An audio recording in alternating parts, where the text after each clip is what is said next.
Hello, hello, and welcome to Awakening Aphrodite. I am your hostess, Amy Fournier. This show is all about helping you to improve your mind, body, and spirit through wellness, through lifestyle, through nutrition, diet, exercise, your environment, your mindset. It's all important. We get into all of it here. We also tackle trying to balance our masculine and feminine energies in this world and to have the discretion to know when to use one and when to use the other.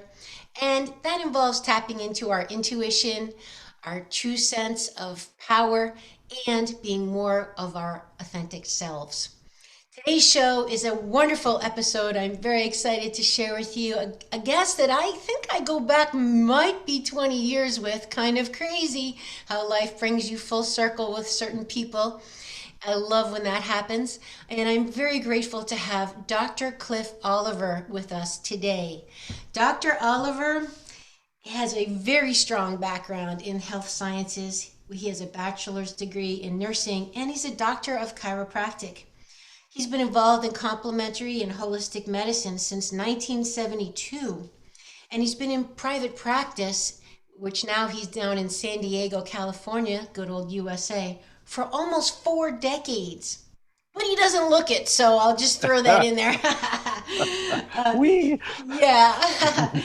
Now, also, he is co-founder of the CHEK Institute's holistic lifestyle coaching programs. There's three intensive programs, and if you are not familiar with the CHEK Institute's work, you might want to be. Or if you ever worked with a personal trainer that really got results, or a nutritionist, or somebody that really tackled the mind, body, spirit elements of your whole life, most likely that person was a CHEK certified professional.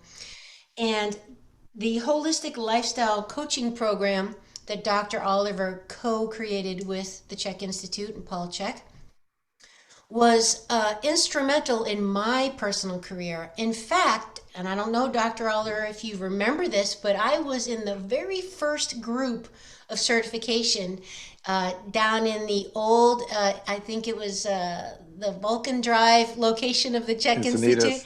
Yep, Yeah. Encinitas. I was in the very first group, and I remember you very clearly, and just was amazed at your knowledge. And the program was it was a pioneer program that now we hear the terms health coach and lifestyle and all these things. It's kind of commonplace if you're interested in trying to improve yourself. But you guys were the originators. You guys were the originators. So I am thrilled to have you here with our audience and tap into your decades of knowledge. And I just want to share, just as far as your intro, we can't turn it over to you until we mention that. Wow, you also have like this alter ego of this very extensive career in shaping surfboards professionally. And now you have a beautiful, passionate practice of taking photography. You are an award winning photographer, you're an award winning musician. You have, I think I saw 10 photography books. And you really are an expert in I think that mind body balance of balancing the stress response and how we do that in a practical sense in this day and age. And you even have your own patented program for that matter. So before I get into too much more about your extensive work, welcome, Dr. Oliver. Hey, it's a pleasure to be here. It's gosh, touchstones. I call them touchstones when you're able to touch back to people who've been in your lives and they resurface. And I think that's one of the beauties of a fulfilled life. They ask you what you did in your life. Well, you touch people with your knowledge, with your actions, with your enthusiasm, your passion, and then you see it come back, and it warms my heart. That is so beautiful. I never heard that type of thought or description. I love that, and it must be very rewarding for you when it comes back in an unexpected way. Like I can't imagine the thousands and thousands of professional lives that you've touched, which then the ripple effect of the people they've touched, and you didn't even probably know. when you did, and maybe on the day, the chance that they come back and tell you, by the way, I always remember when you told me that thing. I know for me, when that happens, I'm like, you were listening? You remember that from 15 years ago? And I'm sure you agree that is very fulfilling, right? Well, one of the most amazing things about putting this holistic lifestyle coaching program together was the students were so enthusiastic, right? I still get notes, I still get texts from people in Australia, Denmark, um, New Zealand, around the US, and how it touched them. And they were enthusiastic. And I see students in some of the universities, and they're just there, they're just taking up space. And the beauty of working with this group of people has been people are enthusiastic to learn. And not only do they learn, but they're putting it to use. And then you're seeing that in the results of the clients, people they come in contact with. So it's sort of the classic stone in the water and the ripple goes out, right? And so that's what it's been like. It's been really very rewarding. Yes, and like I mentioned, I mean, we know the thousands that you directly influence, but it must be wonderful for you to this put tens of thousands, the ripples of the ripples. It just Mhm. that is just such a beautiful thing. Yeah. If you had to describe your life in one word to date, what would it be? Oh gosh, that's a good one. I've often thought about this because that you look back, you've been around a while, and you start out and you think, well, I want to be this and that. I want to get there. And wow, how did that left turn go this way? And how did it end up going that way? And because I thought I was going down that road, and somehow you end up here, right? And how did that happen? I had this great experience recently, just to kind of share a little story here. So I was up at Paul Chek's, you mentioned him earlier, at his new place in, I think it was September. And he's got a new place out in Rainbow. So we went up there to record one of his podcasts. So we go back a long ways. And one of the things we always do together is share new stuff. And so he wanted to share his new books with me that he had been reading that he was so excited about.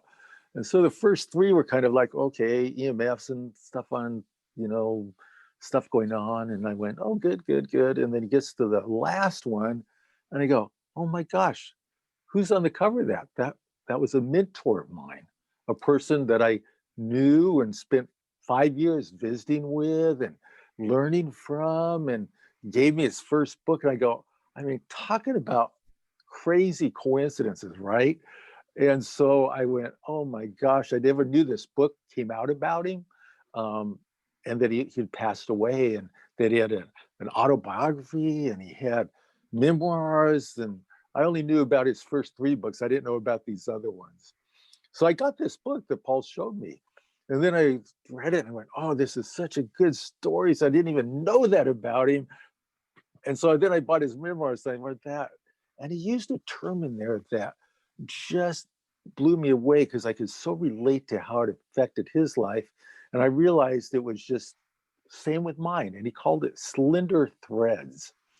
And slender threads is what are events that tap you in from the universe or from spirit or whatever you want that seem to be guiding you. And I always called it coincidences, like taking pictures of pelicans on my way to work for the fun of it 25 years ago, and looking through my big camera over at the park bench and seeing Bill Timmons, who was the founder, co-founder of Biohealth Diagnostics, and Paul Chek. Now I'm sitting taking pictures of pelicans in the early morning, and there's Paul Chek. And I mean, that's like a slender thread. That's like, why would they be sitting on a bench in La Jolla on this particular day? And it turns out they were going there Tuesdays and they were writing a chapter for a book. So I would say looking at one's life, especially the more time you have in it, the more you get to look. But slender threads, events, I used to call them coincidences, but how people pop into your life, where they take you, I think that's probably one of the most amazing, valuable assets. The other one is, I would say, looking back again, in the courses I used to teach a lot about having a purpose in life. And I see now a lot of people without a purpose, and a lot of their purposes aren't helpful, they're destructive. Um, and so finding out something that it will not only drive you, but pull you. I think it was Tony Robbins used to say, people only motivated by pain or pleasure. And I think a purpose isn't painful. It would be, I would think, pleasurable, right? It's something that you're passionate about, something you want to give to. It might be painful to do it and accomplish it, but it's something you wake up to that has a hold on you. And so when I take it on clients and I look at it, I try and bring up, what is their purpose? I mean, if you've got chronic health problems, what is your purpose? Just to take the next breath? There's so much work on people who have um, a bigger picture than themselves, right? That their health is so much better. And the classic one on this is, who was that? Not Larry Dossey. I can't think of his name offhand, but it'll come to me. They did studies with little kids who had cancer, and the little kids were getting cancer therapy, and they had a lot of side effects, right? These are kids usually under 5 years of age. And the ones who actually had a purpose in life had minimal, if any, side effects from the cancer treatment. They didn't lose their hair, they didn't get sick, they didn't have problems. And that could be a purpose like wanting to be a fireman to save lives, right? Oh, I want to be a doctor. But the kids who didn't have any, the kids who were scared and afraid, they got sick, they didn't recover well, they had poor outcomes. Um, so I would say, unbeknownst to these little kids, they had a purpose, right? And it was so powerful that it got them through one of the most horrendous treatments they could, right? Treatment for cancer. And if you just fast forward today, how many people are getting sick from COVID or whatever is going around who have no purpose? They're scared to death. The media is scaring to death. They're wiping out the immune system. And studies were done 50 years ago showing having a strong immune system, being on purpose, is hugely valuable for healthcare. Just one other quick note on that. For 20 years, I was very involved in photography. I think it's a great way to express your art, to be connected with nature, to be really mindful, because you have to be present, you have to see what's going on. There's just so many good things about photography. But I took a magazine, Outdoor Photographer. I subscribed to it for, gosh, at least 20 years, just for one article in it by DeWitt Jones. He's a famous National Geographic photographer, and his articles were so good, they just touched me, right? They just resonated with my soul. And it took me years to figure out why. I just thought he was just so brilliant. Then I finally realized after many years it's because he was being very mindful. He was talking about being in the moment, right? And it wasn't so much what he was photographing as how. And it wasn't how by the technique, it was how by being there. And so, gosh, I don't know, 7, 8 years ago, I got a chance to go study with him on Molokai. And he has this group that he calls Celebrate What's Right with the World.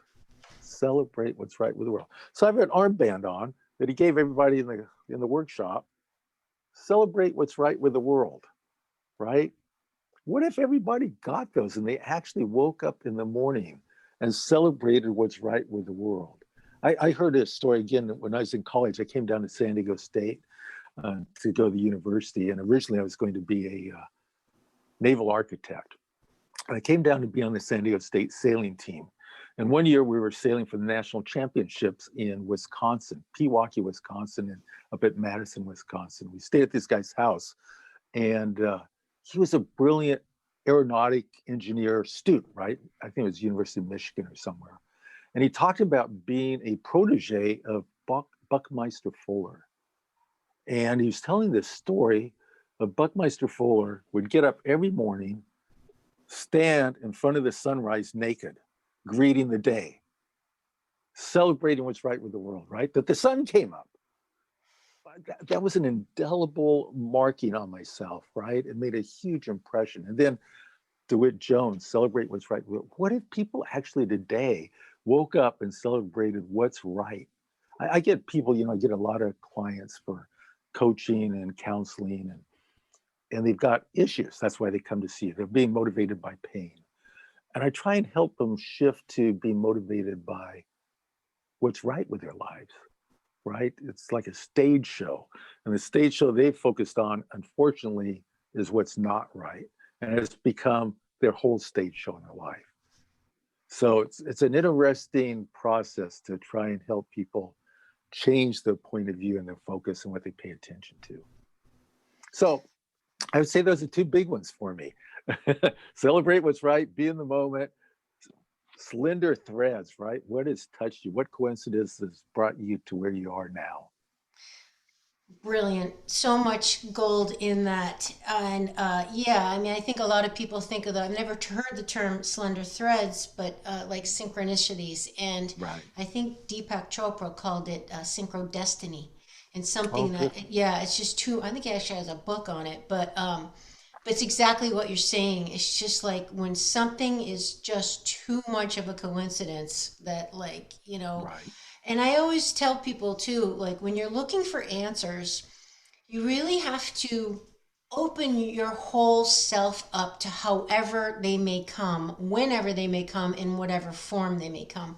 I think a lot of people think like, they're waiting for that huge aha moment, that really obvious thing, or the brick to fall on their head, like, and the seas to part, and Right. Right. God to appear. I don't know. Here's the answer, and that's not usually what happens. Usually, it might be a book falls off a shelf, or a song comes on the radio, or someone just says something to you in a certain way, or always getting in touch with your body, like sensations bringing you information. Right. That's really what they're supposed to be, right? Senses. Your Right. senses are to get information there, your interaction with the world. But my gosh, we're so cut off from our bodies. We're not even in our bodies, right? We're not No. even present in our bodies. Never mind tapping into all the different information transmitters that we have access to, right? So Right. tell us Right. about that.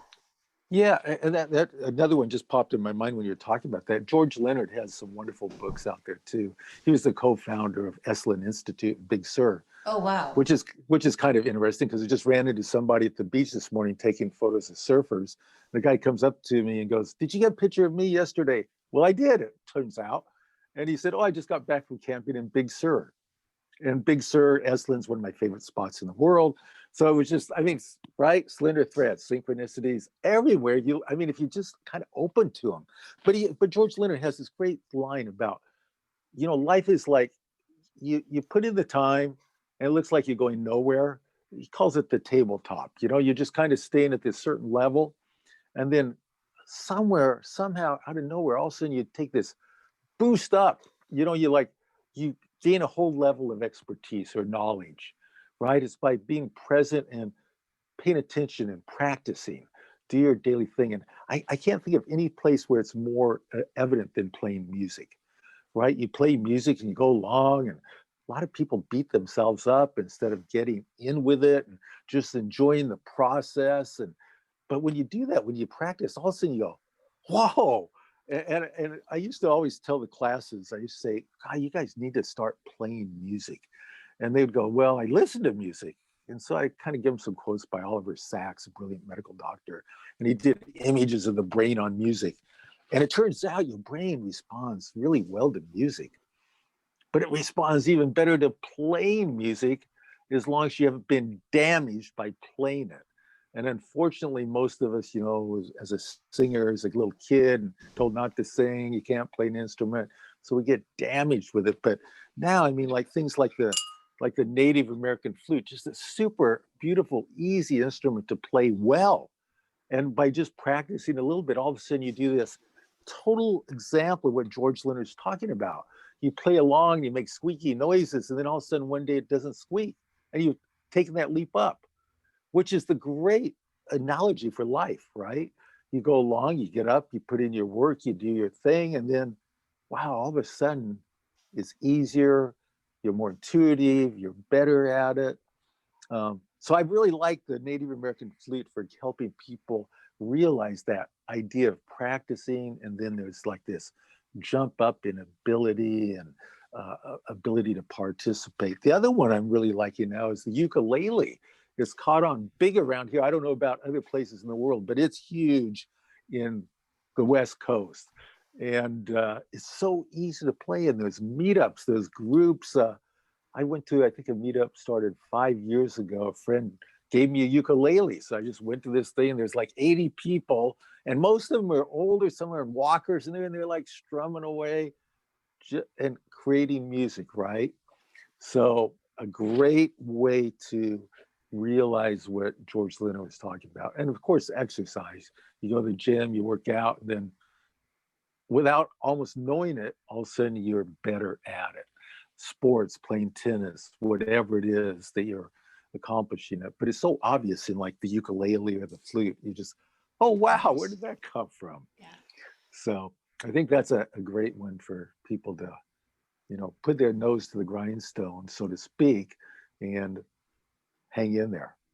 Well, I'll add to that, art is the same way. And that's something that Paul Right. Chek got me totally awakened in me, was the whole art thing. And you hit the nail on the head with the biggest deterrent is the judgment, right? People Right. judge and like with an instrument or exercise, like you said, what in my experience, people have to just be willing to not be good at something for a while. Like Right. there's no, it's not the value of your soul. I mean, like, you know Right. what I mean? Right. Like, you got to give yourself permission to suck, Yeah. like, and that's okay. And that's all And part of it, right? not only is it okay, I think that's one of the best parts about it, right? Because there's such a thing as beginner's mind, right? Very Zen thing. Yeah. Beginner's mind. Approach everything with beginner's mind.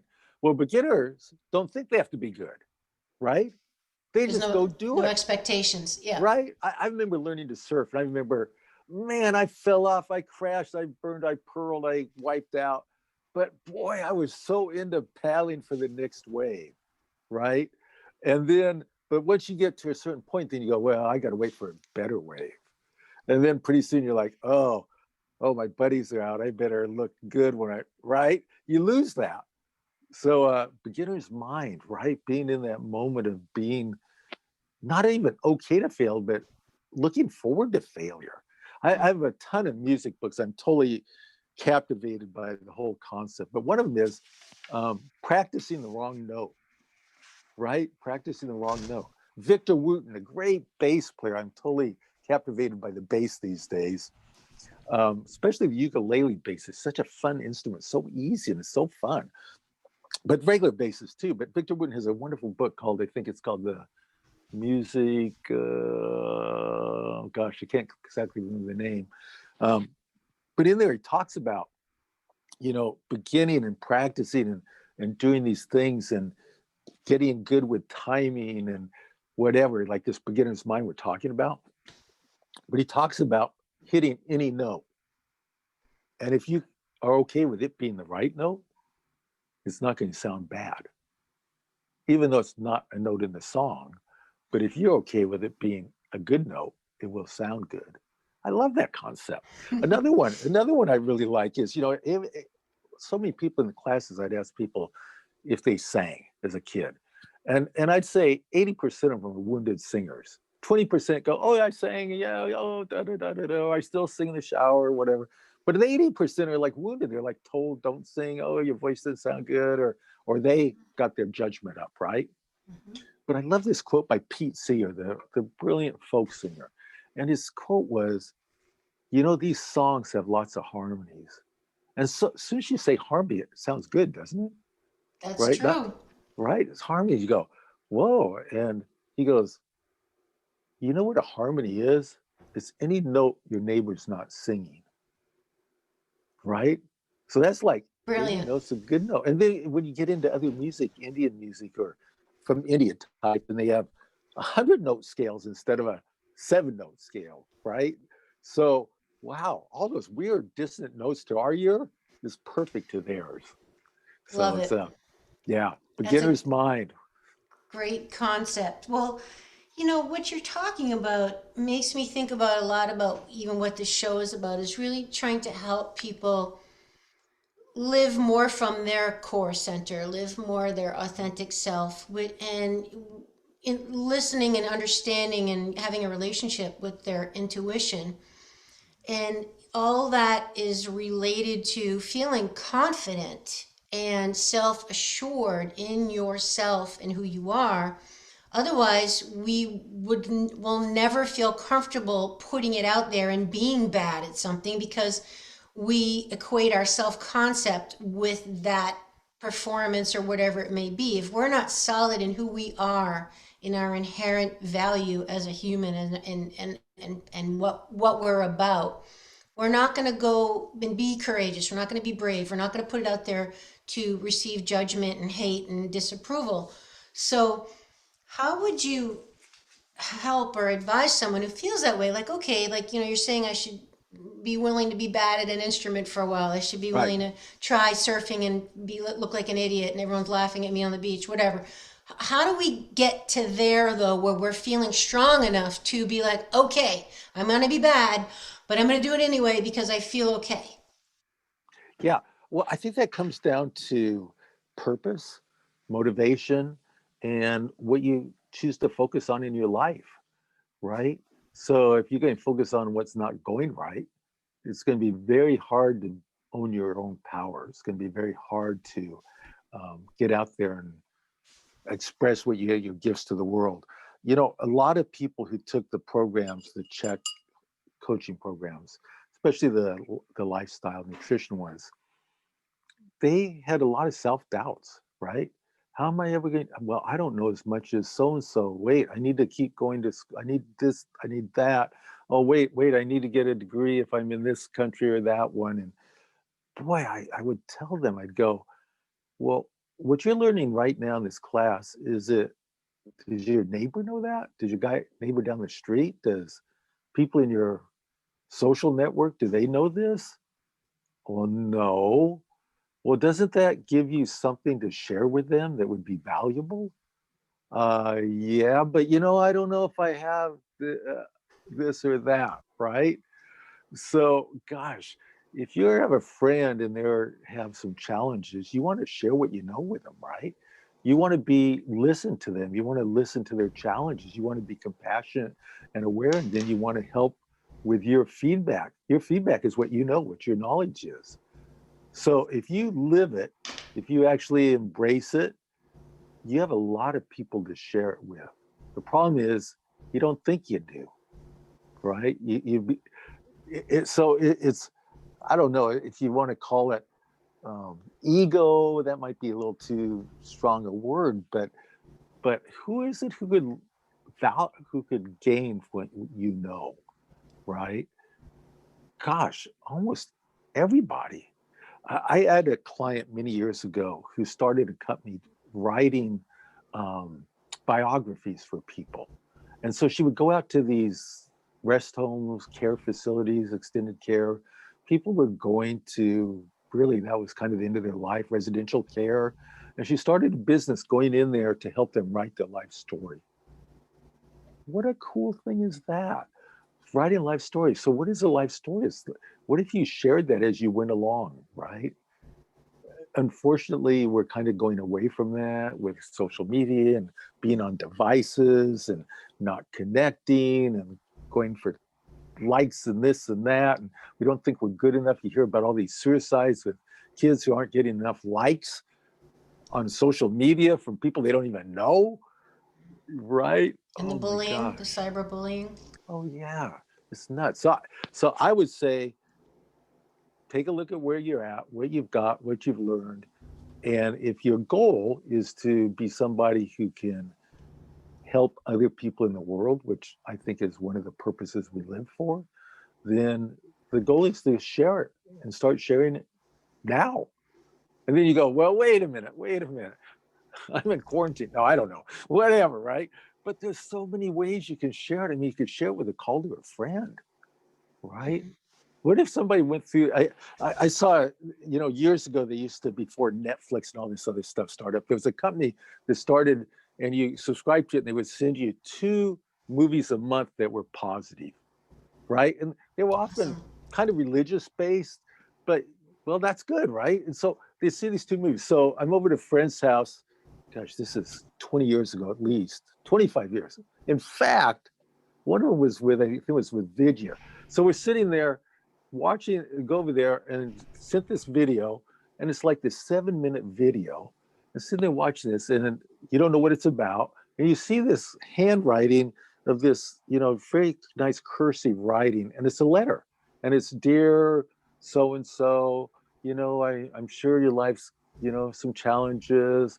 I wish you're doing really well. I hope things are da da da. Very positive letter. Folds it up, puts a stamp on it, licks it, walks out to the post box right in front of the house, drops it off, comes back in, and flips through the phone book and sticks a finger in. These are randomly sent. Cool. Randomly sent. That's One of the awesome. one of the people I used to always tell people about a story. I was used to have a VW van. Anybody who ever had a VW van back in the day surfing realized they go slow. And they don't go fast, and they're, well, anyhow, one day I'm driving on the toll road at Newport Beach. I'm coming up the toll road, and I've got a nice Volvo station, right? And I'm buzzing up, and here's this poor VW van going up the road, right? And he's like, barely making it up. I'm in front of him. He pulls in behind the toll booth, so I pay his toll for him. So I kind of pay it for it. So I pay it, thinking, wow, I remember back in the day when I had one of those, and it was Hmm. a struggle. So you come down the other side of the toll road coming towards San Diego, and it's a real steep grade coming down it. I'm going along and doing my 65. All of a sudden, this guy comes up beside me. I mean, the thing must have been like about to blow up. And he can't believe it. He's like giving me this big thumbs up, high-fiving it for paying his toll road, right? So, I mean, you can participate in so many ways every day. You always hear the story of saying thank you or being kind to somebody, which has become more crazy because of masks. They're taking away our ability to socially be engaged. Oh, it's so weird. But anyhow, one of the students in Australia came up and told me about the idea, what he called it, the silent monk. And so for him, and which I adopted, I think it's a great idea, is do something positive for somebody today or more than one, and you don't tell anybody about it, Hmm. right? Because once you start telling people about your good deeds, you've somehow taken it away from a good deed as into trying to get karmic points or whatever. And it really devalues it. So silent monk, what a concept, right? So silent monk. So take that, silent monk with things you know. Wow, here we are. What have I learned in this program, in this HLC or whatever, my schooling? What is it I can share and help make people's lives better? What a gift, right?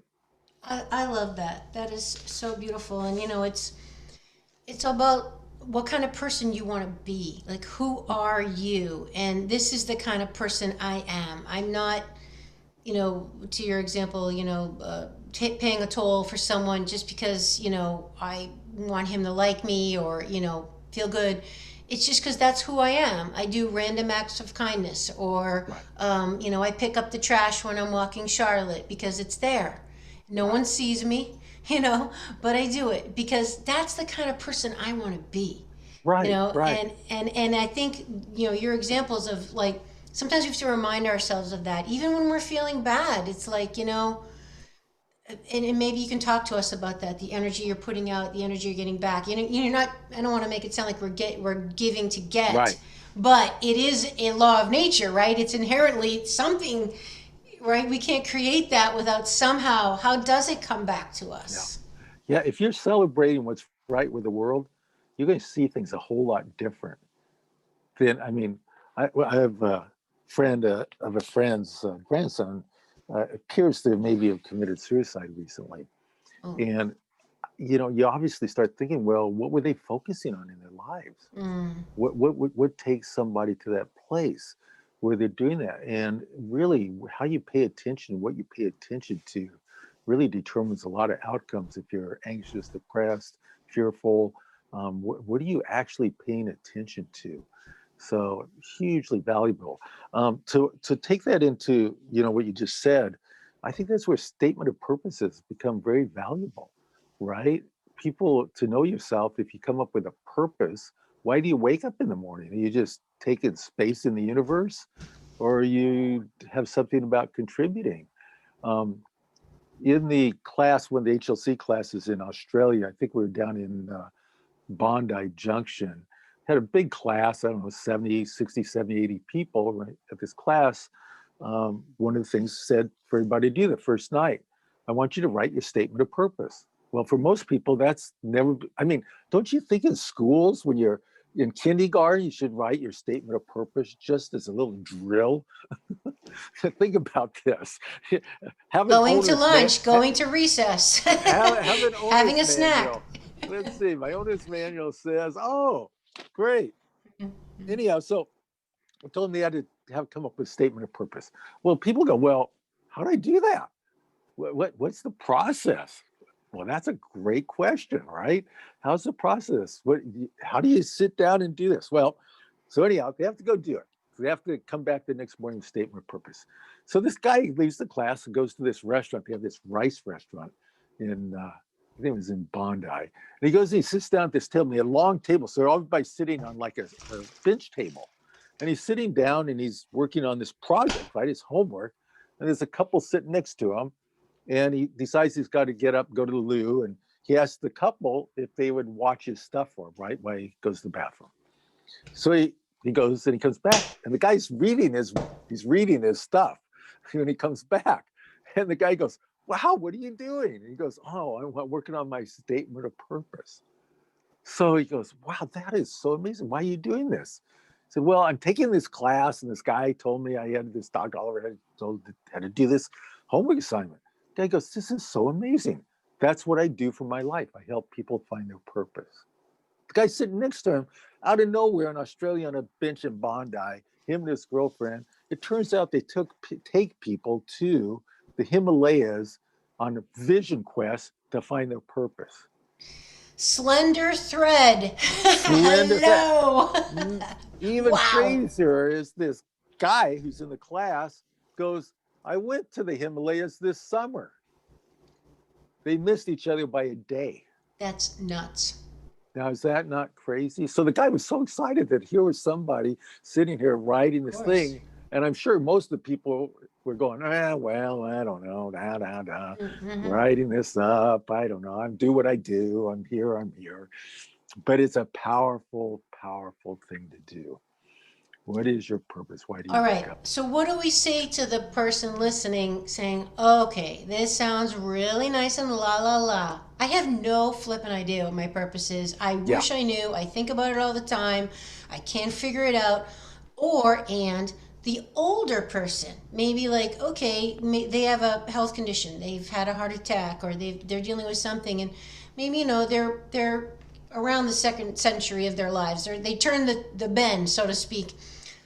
How do they find their purpose when they think, well, I'm older now, like what's my yeah, purpose? So yeah, how yeah. do we address those two things? People can't find it, and the Right. people that are thinking they're too old to like have a compelling purpose. Yeah. Well, to give a short answer to the first one, for people who want to really dive in and dig deep into it, Martha Beck has a lot of stuff on it. So, Okay. Martha Beck, Finding Your North Star, she has several books on this subject. She used to come to San Diego and do talks. It was quite enlightening. I really enjoyed it. She and Byron Katie used to come to San Diego when Wow. were getting started. So it Hmm. was really nice to sit in when there's a few people and Wow. pick up on their passion and excitement about what they're doing, right? Hmm. So one way to do it for the older group is look back at your life. What what got you to do what you did? What was it about what you found that you did that got you to the point where you're at? So looking at it that way, gosh, I did this, I did that. Wow, it looks like I was really aiming for what? Connection, being together with family, whatever. For the younger people, one way to do it is to sit down and write down what you really want in life, right? And most people, it's easy to come up with things. Oh, I want a car, I want a house, I want a gym, I want a job, Hmm. Hmm. right? But write those down. So write down what it is, a car, a maid, a relationship, whatever it is, and then start asking the questions, why do I want those? Right? Why do I want that car? Why do I want this and that? That is And the question. yeah, and then you'll find when you start diving deeper and deeper into it, there's something about what there's going to bring you. And one of them is peace, right? Peace, right? If I have a car that actually works, there's something about peace of mind. Oh, if I have a job that actually pays, there's Hmm. something about peace. Well, if peace is an underlying theme, well, that's one there's possibility, right? But it's a common one. If that's one of them, how can I bring peace into my life now? Right? Oh my gosh, I could start with my thoughts. Shocking, Yeah. shocking, right? And so that's one way to start at it, right? If my goal or my statement of purpose is to bring peace to the world, well, how do you do that? And the old classic saying is you bring peace to yourself Yourself first, first. right? And then to your house, and then to your complex, and then to your block and to your school, right? So that's one really good way to do it. I found that myself personally. I had lots of different things I wanted to do, lots of focus, make surfboards, be sailing champions, do this and that. But I was an addicted learner, right? So I'd always do workshops, I'd do this and that. Then it dawned on me that I was doing these activities. I was like literally driven to learn more and more. And then it dawned on me what my purpose was by just looking at my patterns of what really motivated me, like to learn. And I Hmm. figured it out. I went, oh my gosh, my purpose is to learn and to share, right? To So how learn did and you to put the share. brakes on it then with the ambitious, like, more, more, more. I got to learn more. I got to learn more. Yeah, Like, yeah, yeah. how did you pull it back? Because it doesn't work unless I'm sharing it, Mhm. right? So you look at my books, if you were to look at my book collection, there's lots of stickums in them. And Uh-huh. those stickums all are writing or folded down corners, all with people I want to share it with, right? There were Hmm. good points about the book, but it was good because I wanted to share it with somebody.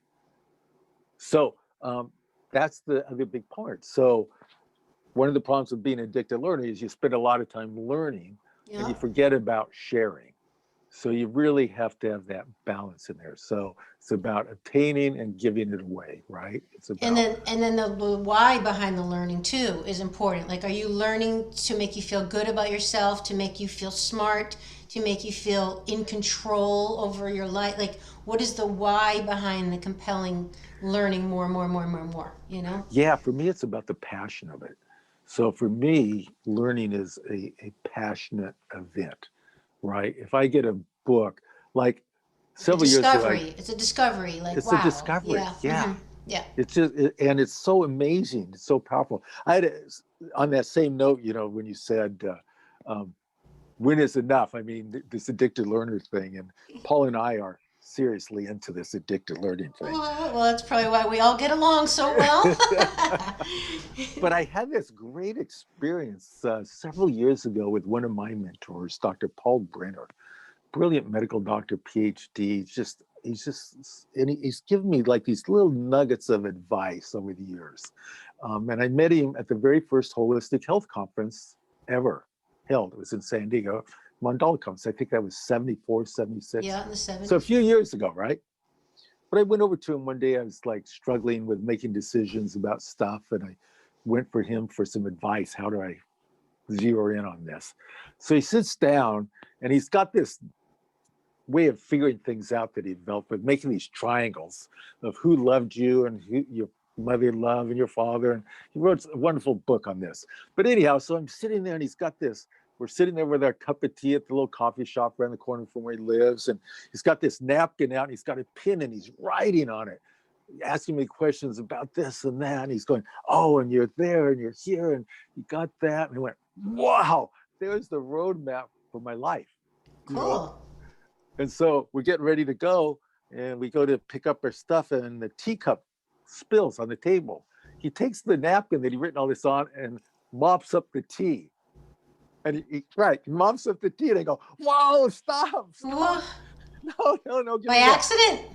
Uh, Whatever, it fell over by accident, but Yeah, he he just mopped it up. reacted. Yeah. And Oh he mopped it up. no. And then he takes it and he throws it in the trash. He said, "No, wait, wait, I need that." And he goes, "No, no, no.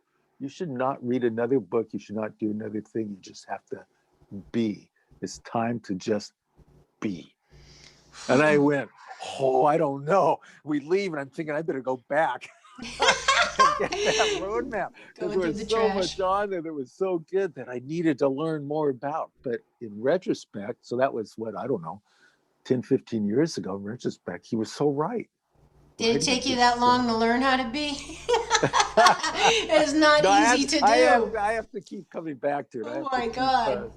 yeah, Well, this is the thing, this whole, I think that's very popular right now, like that we're human beings, not human doings, and everyone is trying to be more present, be more in their body, be more their true selves, but how do we do that in a life that has bills to pay and kids to feed and laundry to do and now, all the other situation going on, but how do we just give ourselves time and permission to be and not feel selfish by doing it? right, right.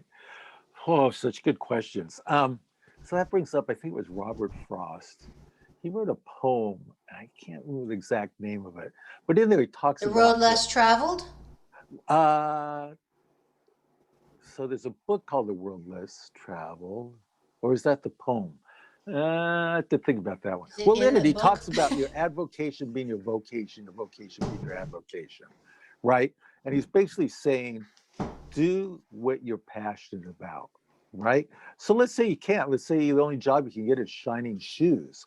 And I think that's the story of who wrote Napoleon Hill, right? He wrote Think and Grow Rich.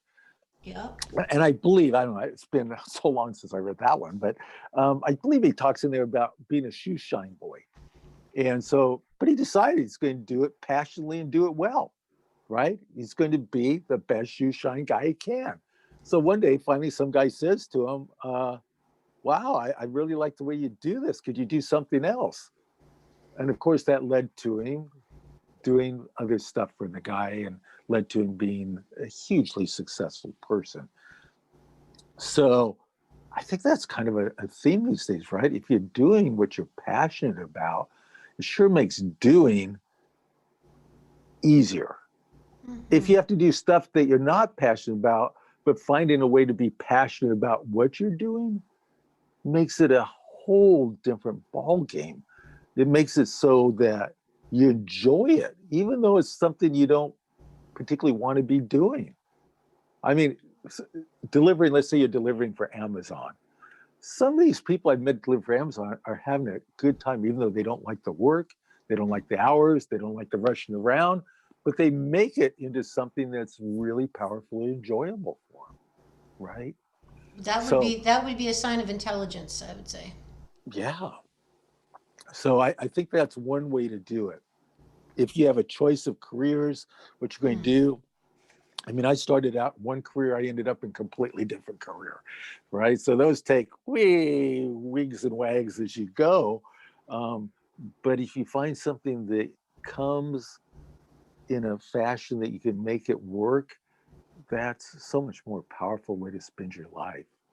So it's Um, kind of like follow the breadcrumbs. They're not mm-hmm, going to be these big epiphanies necessarily, but right. follow the things that light you up from the inside. Yeah. And, don't poo-poo them even if they're mundane.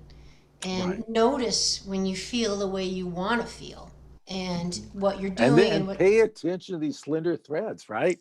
Pay attention. I'll just give you a really kind of interesting one. So I came to San Diego State University, to go to college. And so I came down here to get a degree, and I was only going to spend 2 years, and then I was going to transfer and get an architecture degree. So I was in the GI Bill, so I had to have a proclaimed major before I even started. So I come down, San Diego, and I want to be on the sailing team. So I'm on the sailing team, and I started getting into surfing. So I surfed a little bit before that, but just for fun. But I got seriously into it. So I decided, oh, one spring break where everybody's gone and I'm still living on campus in the dorm. Why don't I build a surfboard? Right? Oh, maybe that'd be fun to do. So I end up at a place up in Cardiff. You probably even know where that is, up by Encinitas. And I'm up there in a surf shop going, oh, I really like this, da da da, these kinds of boards. And the guy goes to me, said, if you buy me a bottle of wine, Boone's Farm apple wine, the guy working in the surf shop, I'll introduce you to these guys next door and they can probably help you build your first surfboard. I went, wait a minute.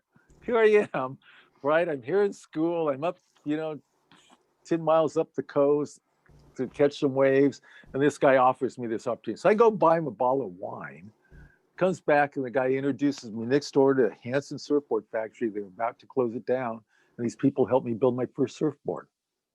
Like, weird coincidence is that, right? And so I started making surfboards, made thousands of surfboards, started shaping them. I'm having fun doing it. So somebody asked me, well, couldn't you do it for my shop? Me? Wait a minute. Could I do that? Oh, I could do that. So I started shaping like 10 boards a week for this guy's shop. And then I get ready to graduate and I go, wow, what do I enjoy more, my major or making surfboards? So I started making surfboards. So I started a factory. I started a surfboard shop. I have this whole thing going on, 8,000 square foot chinchilla ranch. But these slender threads, all of a sudden, fire department's on my case, OSHA's on my case. They shut me down. They like close me down. I have to move. I have to get fireproof this and that. And they shut me down again and shut me down again. I go, oh my gosh, how many times do I have to shut down and move? Let's see, 1, 2, 3, 4. Oh my gosh, maybe I better start listening to the universe and shift gears. And that's what ended me coming back to where I am. Otherwise, I would have never happened to be making surfboards instead of So this is this healthcare. is this is so important. So you were living kind of like your dream, following your passion, basically taking the advice that we're suggesting Yes, in this episode, and then the slender threads was the universe not once, twice, three, four times giving you obstacles that were huge, and yeah, finally you listened to them and you pivoted. You listened to the universe, you pivoted, but and now obviously very successful holistic health doctor, practitioner, etc., etc. But at that moment, Dr. Oliver, wasn't it hell? I mean, weren't oh, it's you like, painful. what the flippin', what's Oh, going on? This is my life, this is my passion. You're taking away my business. Like, oh, what am I going to do? Like, it was a disaster at the time, right? oh, it was horrible. Yeah.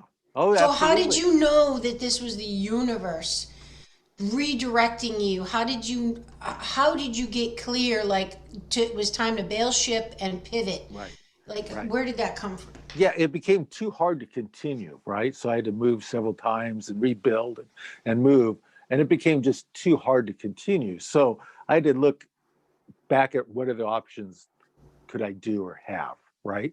That wouldn't be roadblocks, roadblocks, roadblocks. So I did. I took a close look at that, and lo and behold, what pops up? Gosh, this guy tells me, "Oh, I want you to go visit this doctor friend of mine," and he takes me to this basement downtown San Diego, and it's this older gentleman. He's in his basement. He's a chiropractor. I basically knew nothing about chiropractic hardly, right?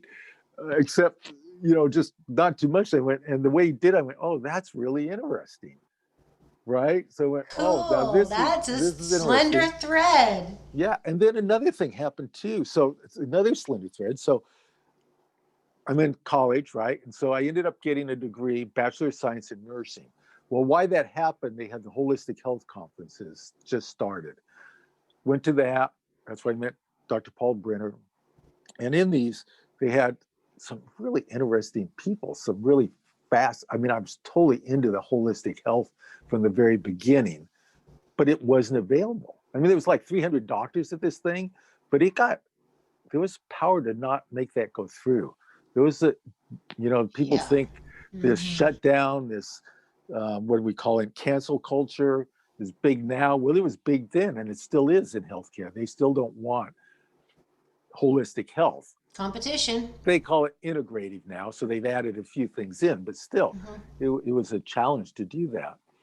So I had knowledge of that and roots in it, and that those doors opened back up. So one of them was I had a chance to go visit John Fee. He was the founder of Touch for Health. healing touch. Yeah, touch for health. So I go up to his office and I go up there, see what's going on. He goes, oh, wow. He actually treats people, but they have to go to class to learn how to help each other. Now, that was good. I can see the wisdom in that. So he's the one who convinced me to go to the chiropractic school that I went to. So again, slender threads. I would have never known about him unless I went to this holistic health conference. If I wasn't at that, I wouldn't have met Valerie Hunt. I mean, just crazy, wild, good things that led me down this healthcare, journey. Beautiful. So, yeah. So That's I would say pay attention to those slender threads. There's some good ones out Yeah, there. even if they're nonsensical, like you don't just, follow those crumbs and you never know which one is really going to be leading to something Yeah. significant, and Yeah. then Yeah. that's just about being open, which is quality, that receptive quality is the feminine energy of being open and receptive Right. Right. and aware. And I want you to speak about stress. I really want to get into that because when we're in a stress state, we can't be open. We can't see the signs. We can't hear the nudges from the universe in our body. When we're in a chronic stressed out state. I mean, they're opposites, right? Right. Right. Yeah. Stress is a huge one, and it's probably the worst it's ever been. Right. If we weren't connected to the internet, to social media, think about what our stress would be. What if we had to wait for a letter to come to tell us bad news? Or what if we had to read a newspaper and that would assume that we actually subscribe to a newspaper, right? So we would be like oblivious to all this stuff going on. Oh man, oh man. Yeah, it's crazy. I started a program many years ago. I called it Stop Stress Now. And I did 17 different sessions on it. It was a 2-hour class. And did all sorts of different aspects on it. But the basic theme was that we really can't change that much of our environment, but we can change our response to environment, right?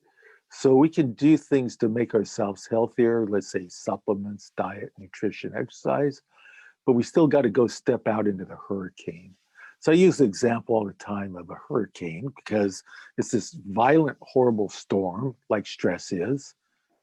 And it used to be like an 80-mile-an-hour hurricane. Now it's about a 120-mile-an-hour hurricane. But when you step to the center of it, it's calm, right?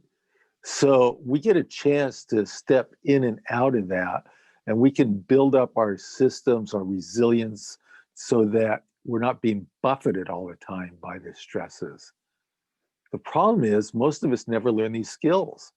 We learn the skills by avoidance, watching TV, alcohol, drugs, bad relationships, over exercising, whatever, right?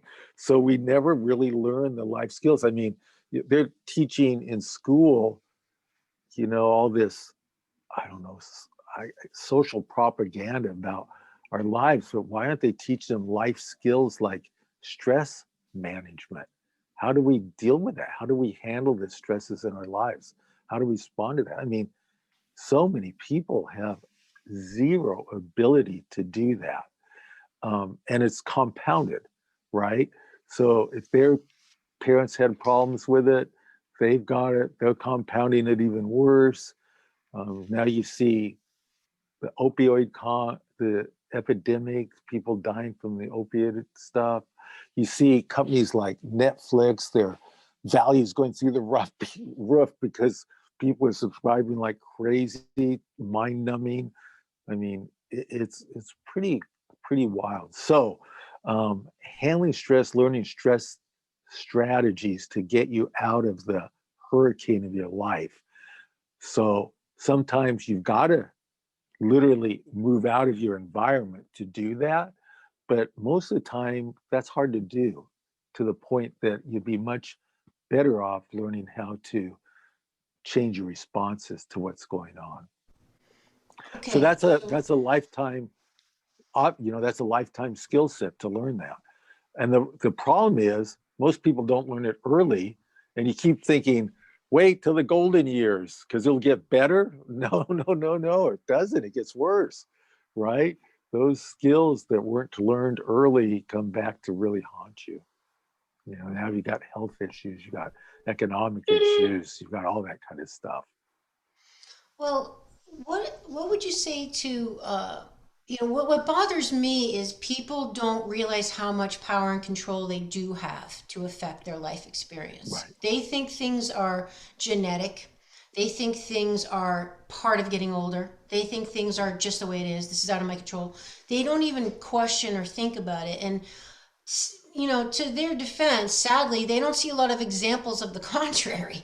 We Right. don't see a lot of people who are over 40, over 50, over 60, who are vivacious and energetic and have clear thoughts and nice skin and, a decent figure. We just don't really see it much. We don't see Right. balanced, harmonized, self-actualized No. people very commonly. So tell us, how do we do that?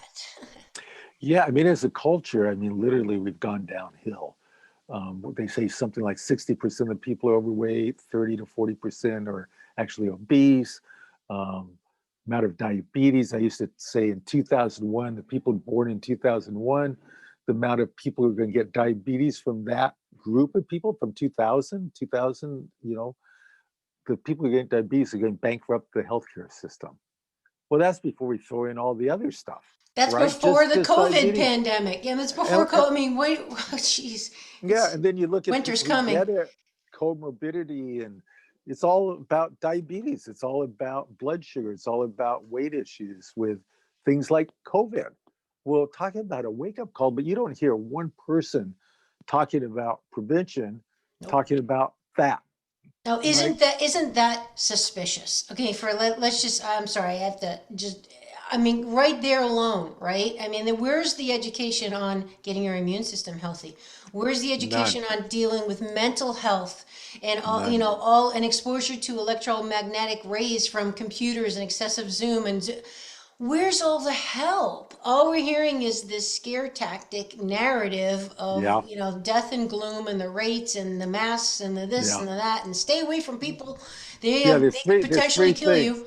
Yeah, mask, distance. Oh, four things: wash your hands, mask, distance, and the vaccine. Don't forget, the vaccine That is the answer, right? It always is the answer. I Is mean, I've known for a long time that the media has been so biased, but now they've come out of the woodwork because we know from frontline doctors, from the Klingharts, Dr. Klingharts and Cowans, and all these people, and who's that guy in Texas, Robert? Gosh, I can't think of his last name. I mean, all these medical people have come out with easy treatments, easy preventions, be on the preventive track, make it so that if you do get it, you're not going to get really sick, da da da. But you can't even find that information. That information is being censored.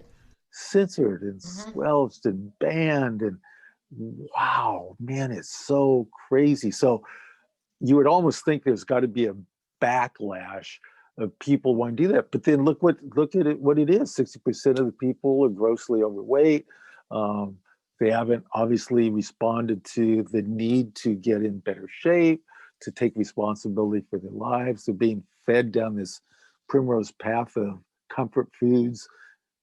Comfort doesn't mean nutritious. Comfort doesn't mean that it's going to make you healthier. It may solve an issue for a moment, maybe a bite's worth of time. So yeah, it's huge. When we came up with the whole idea, when I came up with the holistic health coaching, the six foundational factors. So if people would just own those, right? If they would just buy into it, if they would just spend some time doing it. I'm a big fan that if you wake up and you're awake and you're breathing in and out, you can make choices, right? You can make a choice of what you want to focus on. You can make a choice on how do you want to breathe. You can make a choice on what you want to eat. I mean, you got lots of choices, right? And you can make those choices for being same old. You can make choices to comfort food and be unhealthy. You can make choices to move in a direction that's going to bring you well-being. So from the moment you wake up, you have those choices. How cool is that? And that's right? so empowering because I think people don't realize all the ramifications of those choices. They don't realize how, and I'd like you to talk about just briefly what those six principles are because people Right. need to know. Because they're not getting that information from mass media. But they don't No. even, people don't even realize too, like, obviously I know one is going to be diet and nutrition, but they might put together, connect the dots that that's going to affect my body and maybe my weight, but they might not even realize how that affects the way your mind works. That Right. affects your memory. That affects your moods. There's so many more of these six principles that I'd like you to share that are affecting many different factors that you're not even aware of. So please share Right. those. Yeah. So we'll just throw in a little side note on that because it fits right in is the work of Bruce Lipton. So anybody who's listening to this, they should go grab his book. You can actually get a Yes. free download on the internet. But he's basically his book on epigenetics. He's saying, Biology of belief. yeah, he's saying basically that whatever you're thinking about doing, participating in, affects your genetics, right? So it affects how you express your body's being expressed. Well, how cool is that? So, what are you going to pay attention to? The news, CNN, uh, the local health authority? Oh my gosh, I'm in California and wow, we're going through a tough time with the government around here. They're giving no concept of how to be healthy. It's Nope, all about none in the lockdown, nation, shutdown, none in the none. nation, Dr. And the few Oliver. people There's and the not few nothing. people are being shut down, Mm-hmm. right? And if you look and if you believe biology of belief, which I strongly do, and he's talking about epigenetics, and he's saying, well, your believing is affecting your genes. Well, it's the genes that make your immune system, right? The genes that make your hormones, genes that cause your repair, your organs, your digestion, your heart rate variability is a real fun one to monitor. I do that every day myself. But man, check that out and then just start having some stressful thoughts.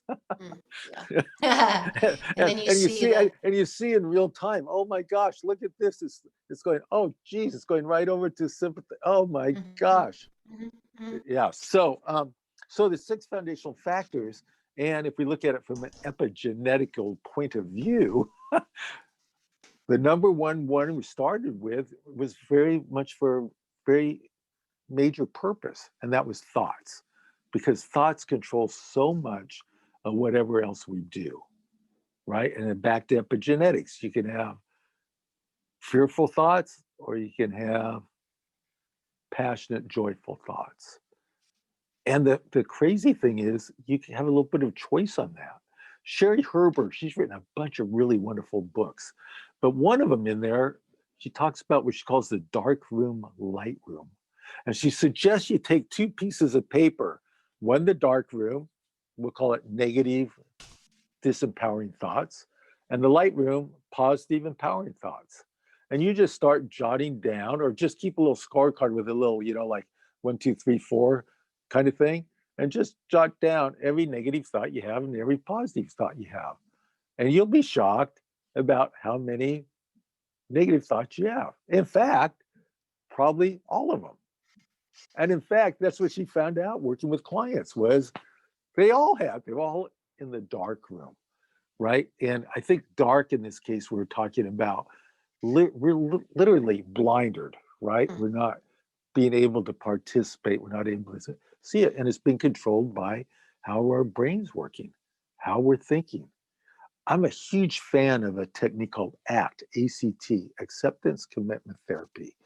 And any books you can get on it, I'd highly recommend. But my favorite ones are by Russ Harris, Acceptance Commitment Therapy. So in that, you look at your life, you see how you're responding, you look at what your thoughts are, and then you look how you respond to these events. And most people respond in very negative ways. They respond with tightness, congestion, negativity, um, right? Indigestion, tension, body tensions, anger, headaches. And then you look at, wow, what if I could have that thought, that, the issue come up, and I responded in a way more in line with things that I value, like maybe love, compassion. And you'll find that most people never respond that way. No. Never, unless it's like a poor little child on the side of the road, right? You want to help them. Well, what if you did that with every one of your issues? What if you responded to yourself like the injured little child? Whoa, man, that would be amazing. So thoughts is a huge one, right? Change your thoughts, change your life, all these different sayings out there. But how many people actually do that? How many people analyze what they're saying all day? The only way they get feedback is with some significant person in a relationship, and they finally get so bummed out they leave them because they can't stand their negativity or whatever it is, right? So thoughts, so powerful. The second one on there was breath, right? Breathing. Well, why was breath number two? Well, one reason is if you stop, you amazing. So what about, are there degrees of death, right? Ooh, Somebody, I can't remember, let me think who that was. Somebody had a great line. wow. They called them the vertical dead, right? The people walking around dead. Oh, right. What's there's that saying that what did that doctor say that most people over the age of 35 are dead, are walking around dead. It's just that their corpse doesn't know it yet because Yeah, yeah, we're just existing. We're not really living. We're just going yeah, through the motions, you know? exactly. No purpose, right? Purpose Yep. goes back to No thoughts. passion, Yeah. no oomph. What if you woke up and you had a purpose, right? That's a thought. Purpose is all thoughts, right? You woke up and you go, wow, what's happening today? Wow. You know what my purpose is to learn and share. Wow, what could I learn? How can I share this? Holy smokes, I got things to do. Yep. Energizes you. Everybody wants more energy and they're Yeah, you drinking 20 do. cups of coffee and Red Bull and they want energy. And it's like, well, light yourself up from the inside, from your heart. Your heart can give you Exactly. energy. Exactly. Exactly. And we now know with heart math and all these other studies, the resonance of your heart can be felt for 30 feet away. People know if Sure, you're on for purpose or sure. not. Just Yeah. So, animals know, children know. They exactly. gravitate, they go away. Yeah. So, breath. I tell people in the class, I say, I know people who their whole career is working with the breath. Now, those could be people, pulmonologists, they could be asthma doctors, but there's other people working with the breath for the empowerment of the breath. There's Mm, yogic people. There's Dennis Lewis. He's one of my favorite authors. He's written many books on the breath, and it's such a powerful tool because it's a biofeedback device, mhm. right? If you start paying attention to your breath, you'll soon realize that your breath is constrained. It's not very good. It's not very full. It's not very deep. And it's a reflection. So I used to tell people when I talk to them on the phone or in person, I say, I can just tell by listening to you the state you're in. And they go, what? How's that? Well, I listen to their breath, right? I listen to their voice, the sound of their voice. I don't even have to see them. You can hear it in their voice. So, boy, is it possible to change your breath and change your life? Well, now we have people like Wim Hof, we have people like Buteyko, and people starting to learn about the power of the breath to change your life. It is huge. In the NLC classes, I would ask the people, especially in the beginning class, I'd say, do you really want to change your life? And of course, they're all like gung ho, right? They're the six packers, I call them. They're going to make a dent in the world and they want to change it. So I said, okay, I'm going to give you the tool to change your life, the most dramatically guaranteed tomorrow is going to change your life. And they're all like, yes. I said, okay, here's what you're going to do. Tomorrow morning, when you wake up, before you look at your clock, before you do anything, before you know what time it is, you're going to lay there in bed and laugh for 10 minutes. And they go, huh? Wait a minute. I'm going to do what? I'm going to lay in bed and laugh for 10 minutes. Yeah. And I guarantee it's going to change your life. Well, what is it doing? If you're laying in bed laughing, it's breath, right? It's breath work. And It's rather organ work. it's dramatic organ Yep. work, right? And the breath is organ, right? It's the organ massager. It's the internal massager. So I tell them this, and I say probably 70% of the class comes back, go, well, I didn't quite make it. I don't know, 10 minutes is a long time. So I point out to them, I go, well, listen, I have a really good friend who I got into laughter yoga. She's a brilliant medical doctor, retired now, but she's a brilliant medical doctor. I got her to be a laughter yoga instructor. And I was telling her about this thing I would have my students do, laughter for 10 minutes. Because in laughter yoga, you have a 60-minute class, right? You're laughing and And in the class, they found out that if you laugh for a reason, most people laugh for a reason because it's kind of sick humor, right? It's a kind of a bad joke. It's like something happened to somebody, somebody fell down. So they don't laugh because it's something really humorous. Oh. So what they found was they had a better response when people laughed just to act as if, right? So acting as if had the same response on the brain and body as if laughing at a joke. So I would say, just laugh. So she kind of got on my case. She said, well, that's so hard to do for 10 minutes. Why don't you just tell them 1 or 2? I said, well, the reason I told them 10 is because these are hardcore. These are trainers. These are going to be the best people in the world. And what I really want them to do is find out what is keeping them from doing it. Right? Why are they not able to lay in bed and laugh for 10 minutes? So what are the excuses? What's coming up? If they can't do that for 10 minutes, how are they ever going to, whatever their job is, whatever their passion, whatever their purpose is, how are they going to do that when sitting there laughing in bed for 10 minutes? There's so many things that come up. It's too noisy, it's too hard, it's too long, it's too, right? Mm-hmm. It's such a great tool for that self, that little talk inside. So Awareness. It's an awareness tool. oh, it's such a good one too. So people would come back to class. I remember one time it was here up in Vista after the Institute moved to Vista. And this guy comes to the class and he goes, well, I couldn't do it because I'm staying at somebody's house, a friend's house, and I don't want to wake him up. I said, oh, wow. Well, why don't you go back tonight and tell them you're going to do it in the morning so they don't, you don't upset them. So he goes back. So it's a 3-day class, right? The initial one's 3 days. So he goes back and he tells them. It turns out they go, well, whose class are you taking this from? He goes, well, Dr. Oliver. Goes, oh, we know him.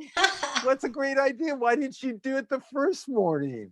Oh, that's so great. You see, and so why didn't he do it? He had this mind thing. He had the gates. It's the classic one, the guy in the desert with the bars, but there's only bars that are being held up. You can walk around them, but the bars. So he had the bars in his mind that he was going to be a problem, or he couldn't do it right, or he can't laugh that long, or whatever. The story. And these people going, oh, it would have been so good if you had done it. Right. I love you it. gotta love it. Yeah. What you just mentioned is we just do that all the time, right? We tell ourselves the story Constant. that we think, and it's just not even true. It's Oh not my even. goodness. All right. And So that's why Byron Katie became so popular, right? well, Yep. yes. Look Is at it the true? story. It Is just it true? ask, is it, how do I know it's true? Yeah. And that brings us back to the whole COVID belief system thing and masks work. No, they don't. Yes, they do. You need them and you're going to kill me if you don't wear one. And well, how do you know it's true? Well, then the only information we're getting is what we're getting. We're not getting all the story we mentioned, but anyway, not to go back, but okay, so you told us 2 out of the 4, out of the 6. So third, Yep. 3 is hydration. Hydration. So that's kind of nice to be hydrated. So I do a fair amount of blood tests on my clients. And one of the things that usually comes back is you'll see a albumin, BUN, albumin levels elevated. And almost always elevated because they're dehydrated. Whoa, dehydration. Is that a problem for people? Chronic, especially with the electronics, even more. Huge problem, right? So hydration, and then that brings up the whole issue of water sourcing. The buzzer that you just heard a few minutes ago was my water guy delivering my water. Cool. Spring water, right? Yeah. Good water. You gotta have good quality. Quality is everything. Yeah. So hydration. So Bob Mengele wrote books on that. The many cries for water. There's lots of good stuff on it. But unfortunately, again, a lot of people aren't hydrated. And then what they hydrate with are things that are actually dehydrating, like coffee and sodas and alcohol. So actually drinking real water is Tea, shockingly teas. I'm a big fan of dehydrating. teas. Yeah. Some of the green teas have really good medicinal values to them. So good one. So hydration. 4 is diet. So um, when I say diet, people go, "Oh God," they think dying. So we'll say nutrition. So in nutrition, there's like 2 parts to nutrition, right? There's quantity and quality. So quality brings up the whole issue of organics, biodynamic, fast food. So I always tell people, get the highest quality food you can get, right? If you're on an airplane, well, your choices get slimmer, but highest quality food you can get. You don't want to go nuts about it, but you really want to start searching out because the quality of the food has gotten particularly less nutritious. Even bar companies that make these bars, the nutrition, you start reading labels and you realize there's so much garbage in them, sugars, particularly high carb bars and And things like that. the source, I Yeah. think. Yeah. So quantity or quality. So um, quality of food is one of the big ones. Then quantities, how much do you eat? Right? And then what are the ratios in those quantities? So that brings up metabolic typing. What's right for you? What gives you the most energy for the most sustained amount of time? What is the timing of how you're eating? This whole idea of time restricted diets is gaining a lot of popularity for good reason, because most people just snack all day long, all night long. So they're Mm-hmm. constantly keeping their blood sugars elevated, blood sugars up, up, up. Um, Most people I see now, when their blood sugar's up and their HA1C's up, they think, well, it's kind of normal. It's just slightly up there at 117. No, that's like 117.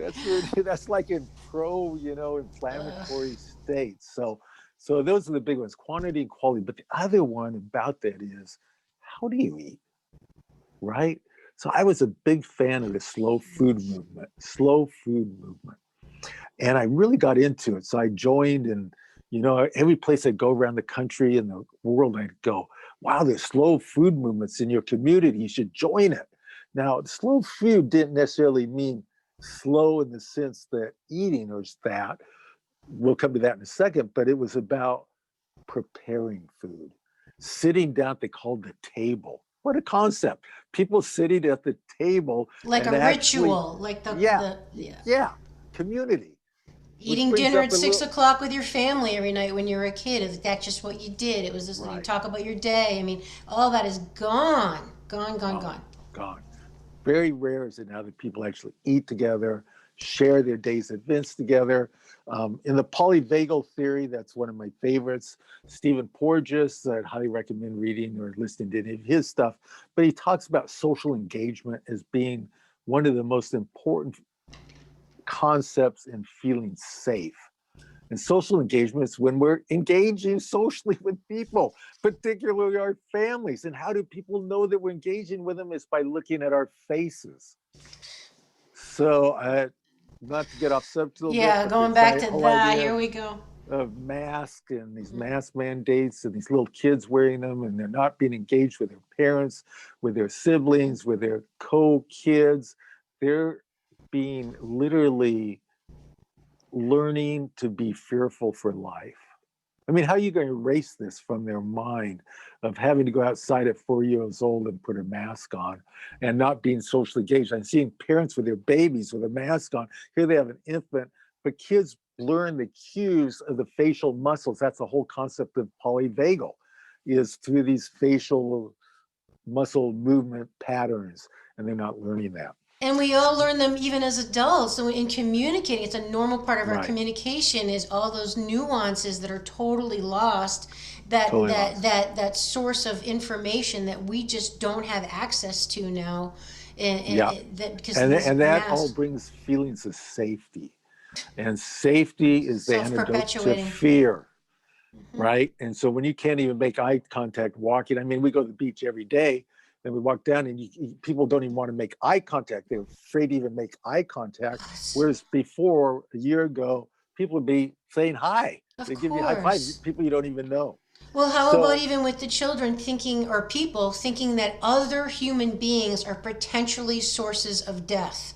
Like right. you could possibly be something that could kill me, something in you could kill me. So we're just, now there's this idea that we could all potentially kill each other and not even Right. know it.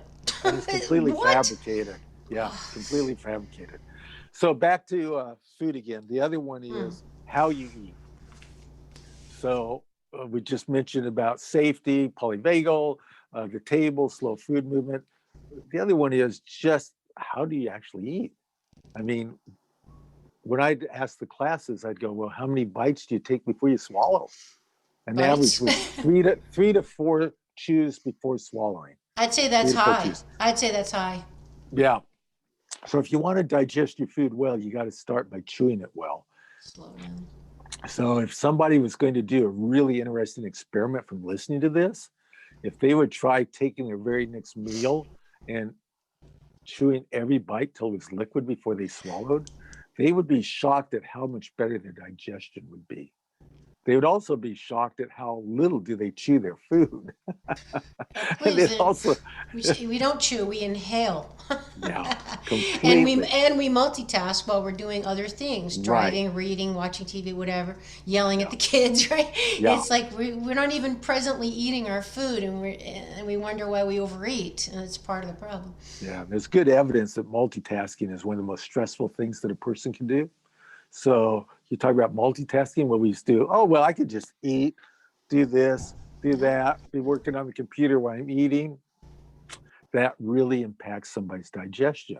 So if it's not strong to begin with, or it's somehow challenged, or you've got challenges coming up, that doesn't enhance your well-being at all. So those are all big ones related to quote unquote nutrition. How you eat, the state of mind you are in when you eat, go hand in hand, right? It's very empowering. Um, then the other one is the big one is exercise. I loved it at the start of this lockdown. You couldn't even go on the beach here. They shut down the beaches. The healthiest place to be, you couldn't even go. They had multiple police cars guarding the parking lots at the beaches, arresting somebody out on a paddleboard. Oh my God, just Unbelievable. the insanity. These people are just, they've completely ignorant of what health They're is. going to make it illegal to be in the sunshine soon, Yeah, which is yeah, the yeah, yeah, yeah. equivalent. We have Right. source. So exercise, move it, use it, Mhm. or lose it. It's so true. And then there's the other side of it, abusive exercise. I see a lot of that, especially in the exercise world. I used to do some consulting work for the local Gold's Gym, and I finally had to stop because there was so much abuse going on. So, it works both ways, but obviously, even now it's worse for, under exercising. I've got a little thing I do every day. I have a little chin up bar that fits in the doorway to the bathroom, just clips on. I bought it at CVS Gym 15 years ago. I Clips have the on. same thing. Yeah, I do my little chin up things. I do my wall pushes, pulls, pushes, side bends, da da da, tricep push-ups in the bathroom. I do it every day, right? It's so easy to do something. You can do sprinting in place. You don't even have to get your heel off the ground. I've got people with knee problems, hip problems who can do it. Get your heart rate up. Easy, Something, easy, easy. something, do Yeah, something. right. And then the last one is circadian rhythms. And circadian rhythms is a huge one because it's what happens during a 24-hour cycle. And we could expand that, we could shorten it. We could say a 24-hour cycle, we could say a weekly cycle, we could say a lunar cycle, a monthly cycle, and yearly cycles. So what happens in that time cycle? What are your sleep patterns? We now know one of the most stressful impacts on your health is your habits of sleep. Poor sleep, and it's estimated anywhere between 30 and 60% of the people have extremely poor sleep patterns, sleep habits. They go to sleep different times. A lot of children during the week, well, when we had school, would go to sleep at one time. On weekends, they'd stay up really late. It takes a couple of days to adapt back to going to sleep early again. So sleep patterns is such a big one. Sleeping in the Critical. dark. I have a client with COVID in Chicago, has a big new apartment building, no drapes in the windows, light from outside, garbage trucks come down and clean out the garbage, at 5 in the morning, noisy. So taking care of light and noise are two big ones. I'm a big advocate of custom earplugs for sleeping with. If you're any place where you're bothered by noise, they cost you about $100. It's probably one of the best investments you'd ever make, but they're custom. They're fitted and molded to your personal ears. And then darkness. When I moved into the place I am here at the beach, I didn't have any good drapes, and I just bought survival blankets. There's like tinfoil ones, Yep. and I just stuck them up at night until I could get some blackout drapes. But even that worked pretty well, right? They're like that little thin kind of aluminum blankets, and they probably block EMFs. Now that I think about it, that's 15 years ago. But I went to REI and got these survival blankets and just taped them up. But darkness. They found out that if you're in a light room, it affects your gut biome. Now, the study on this was really interesting. What they took was a flashlight and they shined it on the back of the leg. So that means you have skin light sensors in your body. Not And just your eyes. That's what people have to not know. just your eyes. All your skin cells have sensors, photon sensors. Right. So people think, oh, I'll just sleep with a blind on my eye. No. Yeah. Your whole body. So dark room, quiet room are really valuable for sleep. And I'll just add that also includes the light from electronics. So people think, oh, my room's dark. I'll go ahead and do what Dr. Oliver said. I'll put a thing over my window. Right. But then they get the night clock right next to their head shining that blue light, which is definitely going to keep them up. So yes, dark means dark. Yeah, if you're going to have a light on for your clock, so ideally it's going to be a red light, right? So it's like the submarine movies. They used to have the red light on. Yeah, well, it's like that's that. What I have. If you want, and you want to move it across the room, right? So it's not right there. So those are two really valuable things. So let's just say somebody wanted to listen to this talk, got motivated, they want to change their lives. They could just go through what we just talked about. And what if they said, okay, I'm going to take one of those and work on it today? What if they said, oh, I'm going to do all 6? How could I do that? Well, let's see. I could go to bed on time. I could chew my food well today. Geez, let's see. What can I do for my positive thinking? Well, positive. Well, what am I going to focus on with my thoughts? How am I going to get out of this cyclone I'm in, this hurricane in my life? How am I going to do that? There's a great line I like to use. I think it's in Zen. They go, suffering is optional, right? Pain is a given, but suffering is optional. So let's see, am I suffering? Oh man, I'm kind of depressed. Oh, I'm kind of out of it. Oh, not feeling good. Wait a minute. Is that life or is that suffering? Take back your power, take back your narrative. You stop thinking that these things are not in your control when there's so much that is in our control that affects how we think and feel and look. Let's control the things we can. Like you said, your response to the stress is more important than the stress. Right. So it's going to be stressful no matter where you go. I mean, I love the old concept, wherever you go, there you are. Yes. Right? So the grass is always greener. Who wrote that book? Oh, John Kabat-Zinn, right? Yep, Wherever you go, there you are. There you are. He's from Great Boston. little book on mindfulness, right? And it's just like, oh gosh, it's so bad here. Maybe I should move. Oh yeah, my sister's always talking about moving out of California or moving, never does. But right. So but you take yourself with you, so that and I just want to re-emphasize for people that the 6 foundational principles that you and the CHEK Institute came up with is the foundation for all these trainings for internationally for professionals. These are the tools that enable us to have the stress response that we want, and getting our vehicles right and our bodies right. It's giving us a chance to respond and not react. By paying attention to these simple factors that are in our control, we can control our response to stress. Right. Absolutely. And there's an old saying, I think it's again another Zen one, something about this second arrow, right? The first arrow, you can't, you just respond intuitively, right? You jump out of the way. Yeah. But the second one, you go, oh, wait a minute. I don't have to respond that way. Why don't I train myself so I don't have to withdraw with fear when I hear the news come on?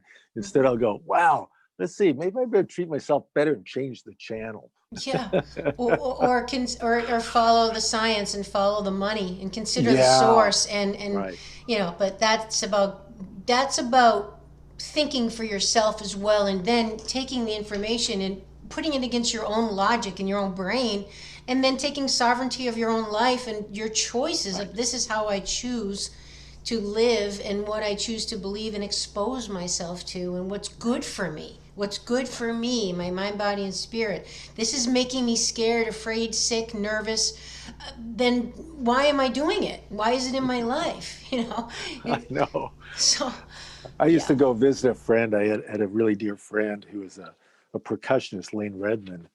And we would go up to a friend of mine's house, and when she was teaching out here in LA area at Remo Drums, and we'd go there every Sunday morning. They would turn on the Sunday morning what Meet the Press shows. Oh I'd God. go, oh my gosh, why do you do this? How can you do this? Oh no, I have to get my cup of coffee and hear what's going on. I go, oh The no, drama. let's go out back. It was Yeah. so sad. Yeah. Well, they're not alone. Dr. Uh, Oliver, thank you so much. Tell us about, you've got some amazing new projects going on in addition to your practice in San Diego, the Center for Balance, where you take on select clients. You have a new website with your photography, your books. Tell us. yeah, so I have a traditional website. It's Dr. Cliff Oliver or centerforbalance.net. So it's two names, it takes you to the same site. I don't put much in it. I'm sort of lackadaisical on keeping it up to date, unfortunately. But it is there, and it tells a little basic idea of what I've done, and interviews I've done on TV and stuff like that are on there. And then it links us to Facebook, and I have an office site on Facebook, Center for Balance. And I do post stuff on there occasionally, not as much as I used to. Trying to move away from social media a little bit, but that's one way people can follow what I'm up to. The other ones, I'm really quite involved these days in some art projects. I've done 10 years. This is the 10th year. I've made a book every year of photography, and they're little books. They're 8x6, and they're images that I call promote inner peace. And they're images I've taken. They're about 20 pages usually, but this year it's a little bigger. It's 30 page. I just got it 50 of them on Friday, and I'm sending them out this week to all over the place. We just sent one to a person in Nova Scotia, so we like Awesome. that. Got several going to the East Coast, up your way, Virginia Beach, Florida, the Midwest. So shipping those out, but I'll show you a quick picture.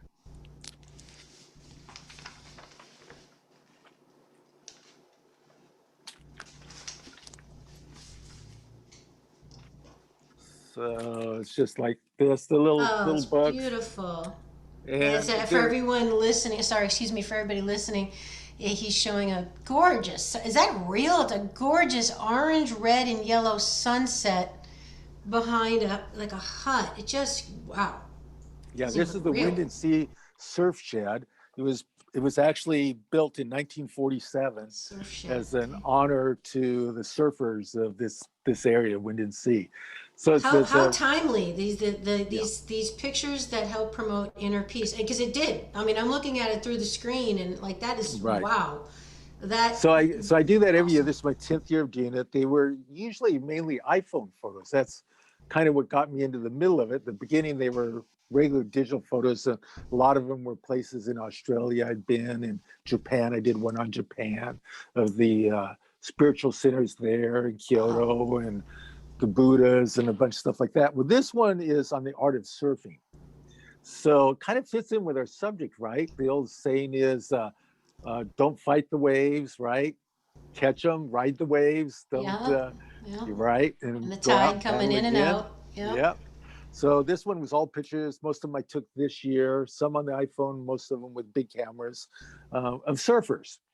And in the very back is a picture of me with a couple boards I shaped in the 70s, mid 70s. Oh, I gotta So check this out. so it's pretty cool. Cool. So I like that. And then I have a website for the photography with my girlfriend, and it's surfphotolajolla.com.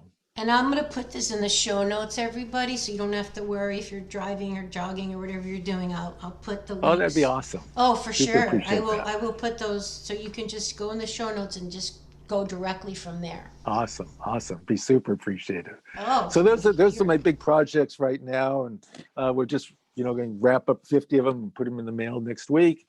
And what else? I'm totally involved in music. It's been a little hard though. I was playing in a few little groups locally.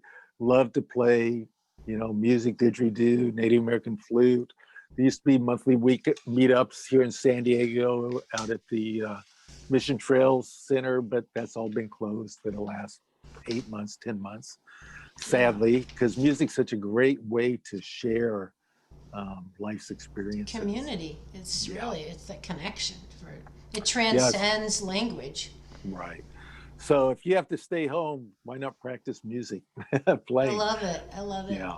So those are the That, big ones. As far as like practice goes, doing my healthcare practice, I do hmm, practice still. I do 2 afternoons a week, Monday and Wednesday from 1 to 4 o'clock. That's West Coast time, San Diego. I've got clients literally around the world, Singapore, because you do India. digital. You don't have to be Yeah, in California. You take right. on digital clients. Yep. Yeah, it's 99% digital.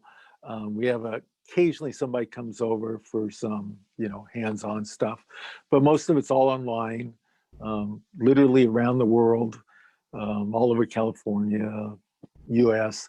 But on those people, we do a lot of functional lab testing, gut checks, blood work, but it's really based on these 6 foundational factors. It's about getting yourself out of the rut that you've gotten into. I have a new client, I think, coming up next week or two, a pediatrician who's really wanting to get involved in more integrative healthcare. And can you Great. imagine what a stressful job a pediatrician would be these days? Oh my gosh.